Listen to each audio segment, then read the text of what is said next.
ನಾನು ನೇರವಾಗಿ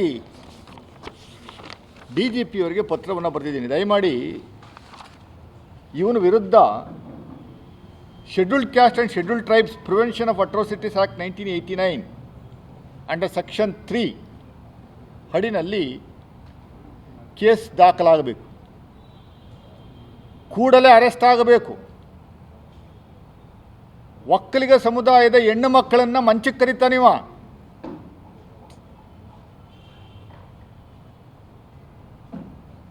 ಒಕ್ಕಲಿಗ ಸಮುದಾಯದ ಮುಖಂಡರುಗಳು ಏನು ಮಾಡ್ತಾ ಇದ್ದಾರೆ, ಆ ಸ್ವಾಭಿಮಾನಿ ಒಕ್ಕಲಿಗರು ಎಲ್ಲಿದ್ದಾರೆ ಅನ್ನುವಂಥದ್ದು ಗೊತ್ತಾಗ್ತಾ ಇಲ್ಲ ನನಗೆ.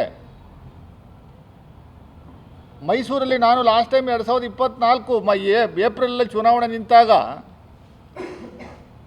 ಸೋಕಾಲ್ಡ್ ಒಕ್ಕಲಿಗ ಮುಖಂಡರುಗಳು ನನ್ನ ವಿರುದ್ಧ ಪ್ರೆಸ್ ಮೀಟ್ ಮಾಡಿ ಯಾವ ಕಾರಣಕ್ಕೂ ಲಕ್ಷ್ಮಣನ್ಗೆ ವೋಟ್ ಮಾಡಬೇಡಿ, BJP ಅಭ್ಯರ್ಥಿಗೆ ವೋಟ್ ಮಾಡಿ ಅಂದರು. 47 ವರ್ಷಗಳ ನಂತರ ಒಕ್ಕಲಿಗ ಸಮುದಾಯಕ್ಕೆ ಟಿಕೆಟ್ ಕೊಟ್ಟಿದ್ದಂಥ ಪಕ್ಷಕ್ಕೆ ವೋಟ್ ಮಾಡದೇ ಇರೋ ರೀತಿಯಲ್ಲಿ ನೋಡಿಕೊಂಡ್ರು ಆ ಸಮುದಾಯದವರು. ಆ ಸಮುದಾಯದ ಹಿತದೃಷ್ಟಿಯನ್ನು ಕಾಪಾಡುವಂಥದ್ದು ಎಲ್ಲಿ ಸ್ವಾಮಿ ಪ್ರೆಸ್ ಮೀಟ್ ಎಲ್ಲ ಮಾಡಿದ್ರಲ್ಲ, ಅವರು ಎಲ್ಲೆಲ್ಲ ಕಾಣ್ತಾ ಇಲ್ವಲ್ಲ. ಒಕ್ಕಲಿಗರ ಹೆಣ್ಮಕ್ಳನ್ನು ಮಂಚಕ್ಕೆ ಕರಿತಾ ಇರುವಂಥ ವ್ಯಕ್ತಿ ಮುನಿರತ್ನ ನಾಯ್ಡು, BJP ಮುಖಂಡ. ಇದು ಎಲ್ಲಿ ನೀವು ಕೇಳಿಸ್ಕೊಂಡಿಲ್ವಾ? ಏನು ಮಾಡ್ತಾ ಇದ್ದೀರಿ ಅನ್ನುವಂಥದ್ದು ದಯಮಾಡಿ ಹೇಳ್ಬೇಕಲ್ಲ.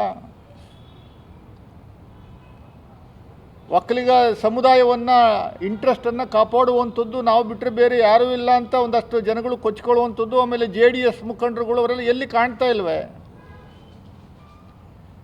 BJP MP ವೋಟ್ ಹಾಕ್ಸಿದ್ರಲ್ಲ ಸ್ವಾಮಿ, 90% ವೋಟು.